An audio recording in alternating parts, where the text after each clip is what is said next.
This was the scene Donald Trump wanted. After a landslide victory in the Iowa caucuses, the former president took to a stage adorned with American flags. He had just dealt a blow to his biggest rivals, Florida Gov. He paused for a moment to enjoy the crowd's cheers before speaking. "I want to congratulate Ron and Nikki on having a good time together," Trump said. Victory was almost a foregone conclusion when voting began Tuesday night. Trump has become such a dominant figure in the 2024 GOP field that it's easy to forget how slim his prospects looked at the start of his campaign. He launched his third bid for White House November 2022, just days after Republicans were defeated in midterm elections. This was third consecutive national election which former president obstructed his party, adopting the lie that 2020 was stolen. Trump's handpicked candidates lost critical races across the country. Many Republicans took this as a sign that American voters were done with Trump. 15 months later, the former president is in a commanding position, securing his third Republican nomination in 8 years. Nothing slowed him down. 91 felony charges in 4 separate criminal cases. Jury finding himself liable for sexual abuse in a civil case or an ongoing civil case. It is not taint of releasing mob of supporters who violently attacked the U.S. Capitol.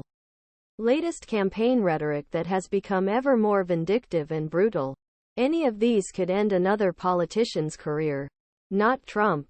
63 of Republicans nationwide support him, according to the FiveThirtyEight polling average.